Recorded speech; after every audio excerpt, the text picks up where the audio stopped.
తెలుగుదేశం అయినా జనసేన అయినా తెలుగుదేశమే.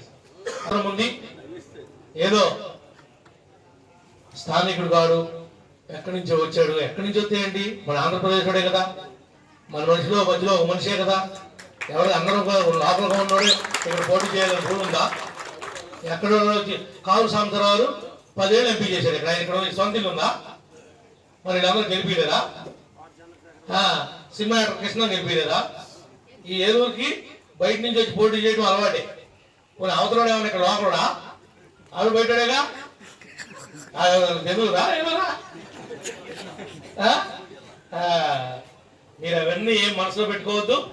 పార్టీలు బీఫామ్లు ఇచ్చినాయి, ఆ బీఫామ్ ప్రకారం మన అందరం కూడా ఈ జగన్మోహన్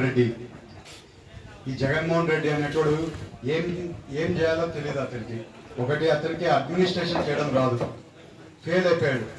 ఒకటి, బటన్ నొక్కితే మాత్రమే ఏదో అభివృద్ధి కార్యక్రమాలు జరిగిపోతాయనే దీంట్లో ఉన్నాడు. మీరు అందరూ ఈసారి ఆలోచించుకోండి. మన రాష్ట్రమైనా మన ఏలూరు పార్లమెంట్ అయినా అభివృద్ధి కార్యక్రమాల్లో జరగాలంటే ఎట్టి పరిస్థితుల్లో ఈసారి టీడీపీ పార్టీని గెలిపించుకోవడం ఎంతైనా అవసరం ఉంది, ఎన్డీఏ కూటమిని గెలిపించుకోవడం ఎంతైనా అవసరం ఉంది. మీ అందరికి అందుబాటులో ఉంటాను, నా ఫోన్ నెంబర్ తీసుకోండి, నేను అందరికి అందుబాటులో ఉంటాను. నేను ఇక్కడే భూమి కొనుక్కున్న ఇల్లు కట్టడానికి గోప్రేషన్ చేయడం కూడా ఇంకో 3 నెలల్లోనే కంప్లీట్ చేసేస్తాను, ఇల్లు కూడా రెడీ చేసేస్తాను. ఆఫీస్ కూడా ఇక్కడే నేను తీసుకున్నాను ఏలూరులో. మీ అందరికి అందుబాటులో ఉంటానని చెప్తున్నాను. మీ అందరు కూడా ఎప్పుడైనా మీ సమస్య ఉందంటే మీరు ఎప్పుడైనా నాకు ఫోన్ చేసి రావచ్చు. పదవుల గురించి తర్వాత సార్, ముందు ఈ దుర్మార్గుడు, ఈ పరిపాలన చేత కానీ అసమర్థ ముఖ్యమంత్రి జగన్మోహన్ రెడ్డిని ఇంటికి పంపే కార్యక్రమంలో మనంతా కూడా ముందు దీని మీద జాగ్రత్త వహిద్దాం. కల్పించగలుగుతాం, సంపదను ఏ రకంగా సృష్టించగలుగుతాం అనే ఆలోచన కొంతమందికే ఉంటుంది.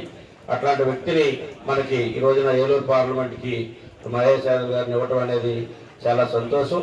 ఎందుకంటే చాలా మీటింగ్లో ఎందుకంటే 1 గంట అరగంట 10 నిమిషాలు వేస్ట్ చేసినా కానీ చాలా ఇబ్బంది. ఎందుకంటే ఉన్నది ఇంక 24 రోజులు టైం ఉంది.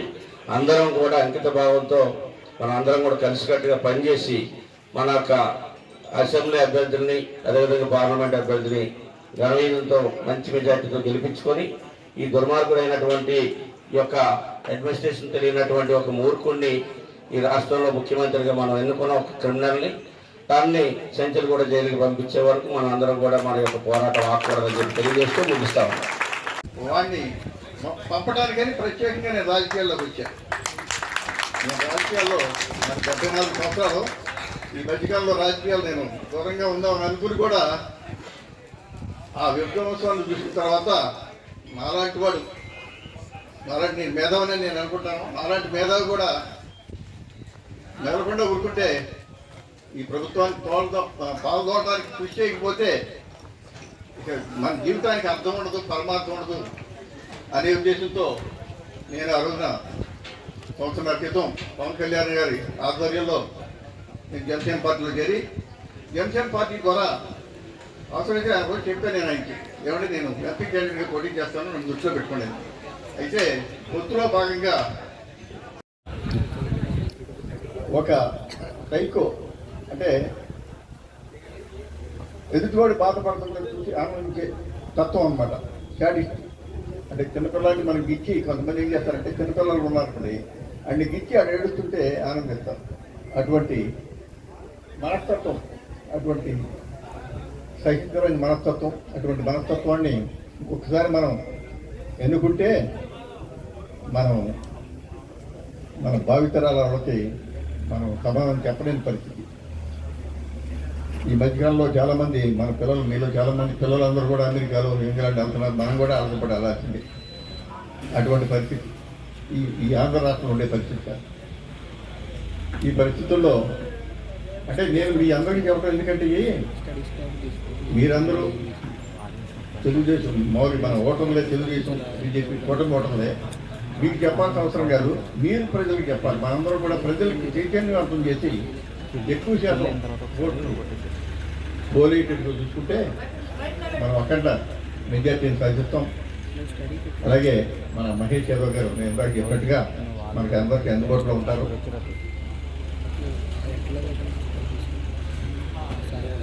మేము కూడా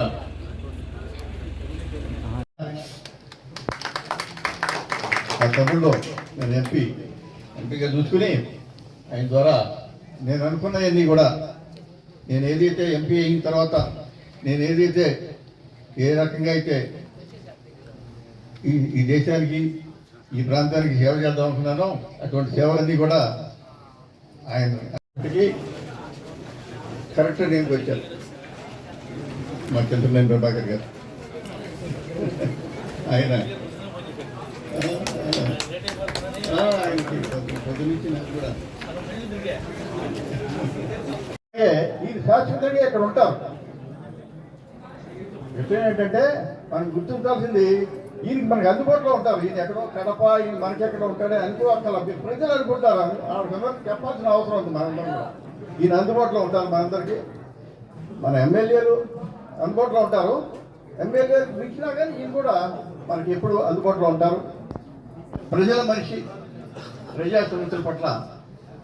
ఇకపోతే ఈ రోజున మనం ఉందని చెప్పినట్టుగా అందరూ ఇప్పుడు మా కొత్తూరు గ్రామం నాదే, నేను ఈ గ్రామస్తుండే. మా గ్రామంలో కూడా చాలామంది మొహమాటానికి వైఎస్ఆర్సీపీ వాళ్ళు ఉన్నారు. మా వాళ్ళంతా